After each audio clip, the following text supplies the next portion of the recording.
You with the sad eyes, don't be discouraged.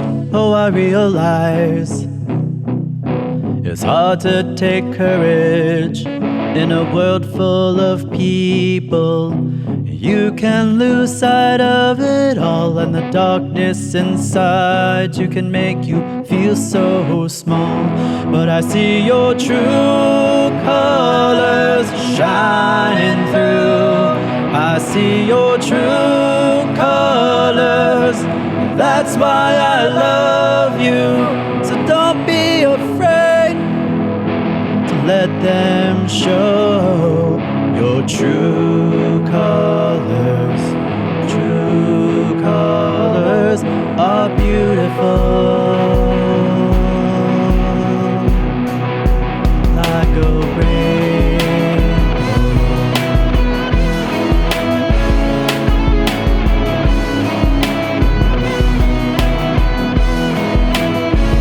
Show me a smile, don't be unhappy. In March of 2022, which is real damn soon, Adobe is going to be removing the default Pantone libraries from all of its products.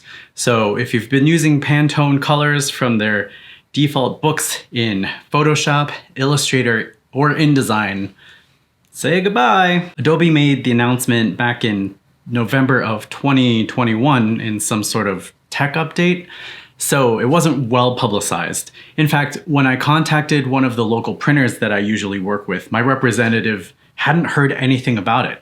And they work in the print industry, so what the hell? When I talk to my friends about this, I get three basic opinions. Who cares? Pantone is being greedy. Adobe fucked up. So let's go over these one by one. Actually, the last two we can tackle together. Category Who Cares? So put my tape back on the rack. Go run and tell your friends my this is whack. I just don't give a. If your final deliverable is digital, like if you're doing VFX work and your stuff is going to be seen in film or in television, color matching isn't really your problem. I mean, sure, you want to make sure your shots are consistent within the film or the TV show, but color is going to generally depend on how people are watching it, like the color calibration of their television or their computer. It's going to be slightly different from screen to screen. So you want it consistent within your show, but to try to color correct everything so that every single brand of television looks exactly this, that's fucking madness. Same thing if your final product is a web comic. I mean, everybody's monitor is going to look slightly different. So you do the best that you can to keep it internally consistent, but you can't color match for every panel ever manufactured. Photographers generally don't have to worry about Pantone colors. And even those of us in the comic book industry where our stuff ends up in print, Pantone isn't really a thing. We do our best by coloring in CMYK, but the way the colors print varies from vendor to vendor. And the only way to make sure that the colors look exactly like you want them is to get a proof, a printed proof. However, if you're a print designer, an industrial designer, if you work with screen printing and inks, if your job requires that the colors be accurately matched across a variety of different products in print and in plastics and things like that, Pantones are a lifesaver. Color consistency is huge for international brands like Coca-Cola's red. A Coke can from America, a Coke can from Europe, a Coke can from Japan, they all have that iconic red color. And the easiest way to match that shit from different manufacturers and different plants in different places of the world is to hand them a Pantone color. From street signs to package design, Pantones are everywhere. We are surrounded by these vibrant, bright colors. And removing access to those colors is a huge blow to a large portion of the design community. Now, if color consistency is important to your job, chances are you already have one of those expensive Pantone swatch books that has the Pantone colors next to like a CMYK equivalent if the printer you're working with doesn't have those inks. You know, you can swap out a CMYK version, which is close, but it doesn't have the richness of the actual Pantone lab colors. But if you are a serious designer or you work for a firm, chances are you already have the actual books instead of the defaults from Adobe. So again, you fall into the so what category. But if you're a student or a freelancer and you're just starting out in your career, those libraries were a nice way to get your hands on some of these colors, even if the versions that came bundled with Illustrator and InDesign were kind of out of date. Which kind of brings us to the next 2 points. Categories: Pantone's being greedy and Adobe be fucking up.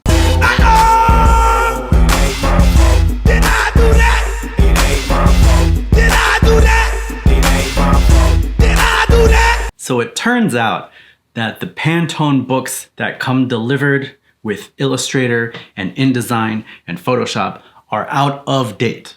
If we are just using the default books that come packaged with Adobe stuff, we are missing out on a huge spectrum of vibrant, juicy colors that we're not experiencing. Are you trying to tell me that Adobe is not current with one of their subscriptions?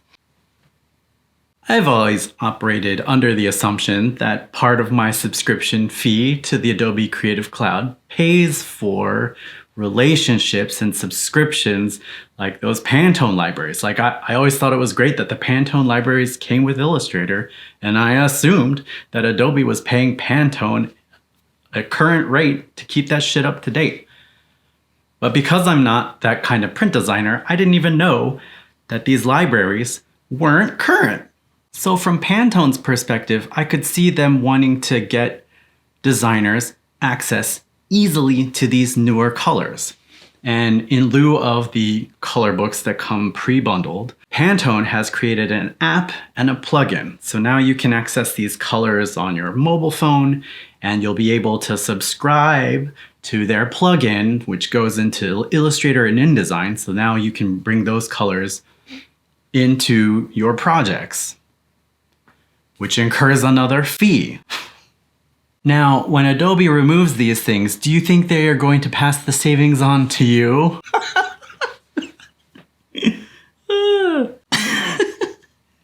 So not only were they not keeping up to date with their relationship to Pantone, they're gonna remove them and you don't get anything for that. You don't get any money back, you don't get a kickback, you don't get a note that says, sorry, we fucked up. Your legacy projects will still maintain those spot colors. So if you have older things that you had to use Pantones in them, it'll still work. But to get new ones in, you have to use the app or the plugin or whatever. I'm sure there are going to be plenty of workarounds, like if you rename the Pantone color books that come bundled and you find the folder that they're in and make a copy of that folder and move it somewhere else, rename it.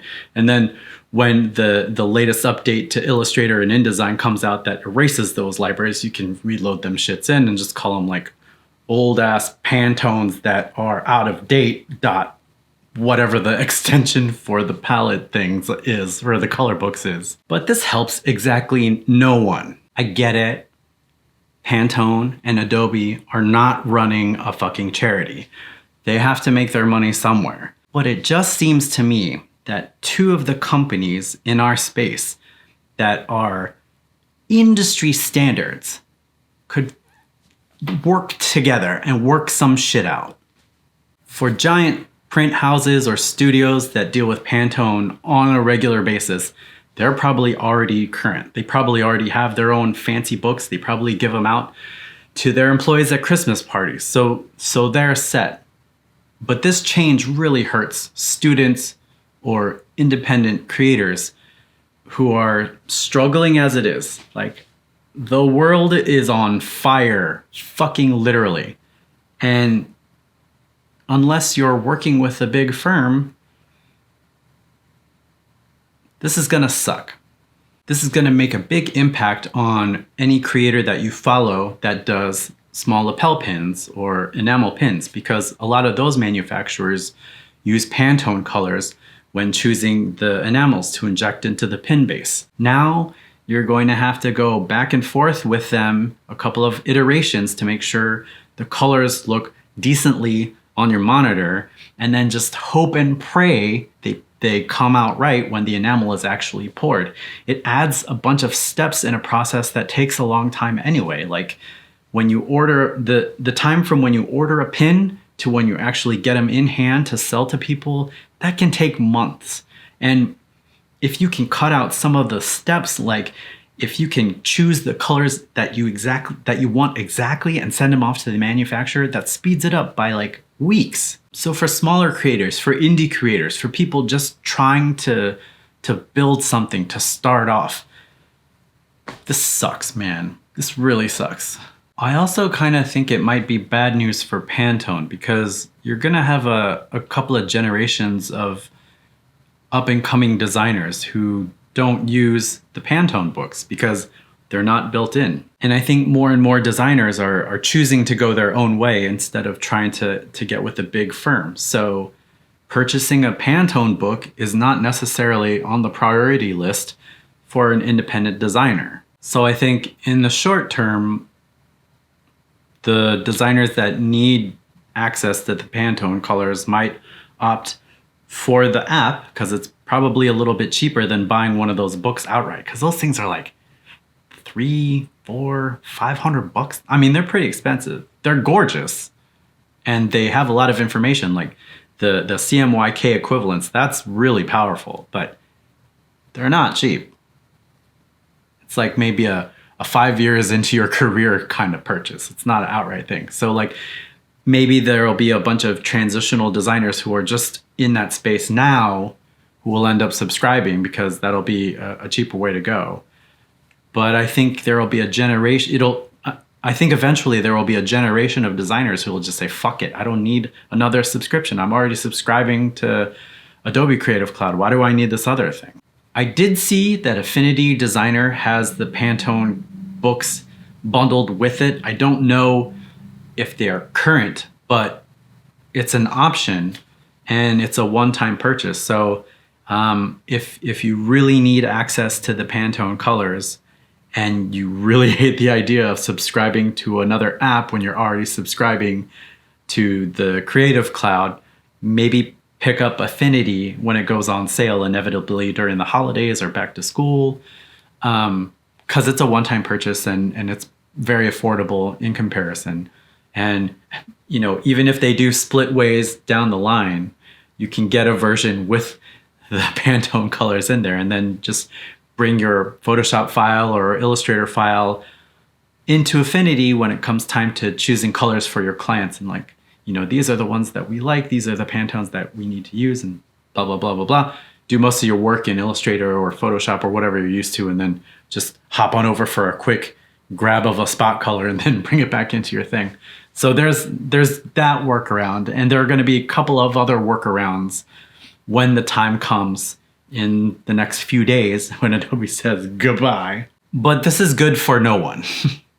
Like, this is good for no one. Anything that gets in your way to help you create a thing, it helps nobody. Nobody.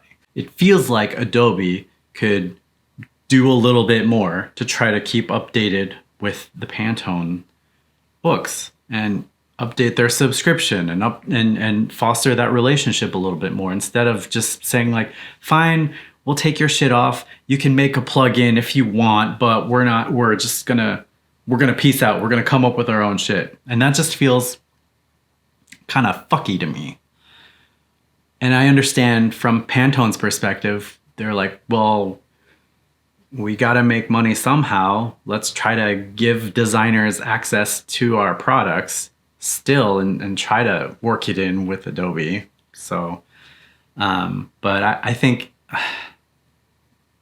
the fact that they haven't worked something out for this, and the time that they announced it to now, because they announced this back in November of 2021. It took me a while to record this because I figured they would fix this and unfuck this relationship, but apparently not. So I don't know. It's bad. It's bad. It's bad. I'm sorry. So thanks for listening to me rant for a little bit here. And go out there and make some cool shit. Just, I don't know, reach out to any prospective print shop or pin shop that you're working with and ask them how best to get the right colors to them. Because it's gonna suck for them too. Okay, And I bye. see your true colors shining through. I see your true colors. That's why I love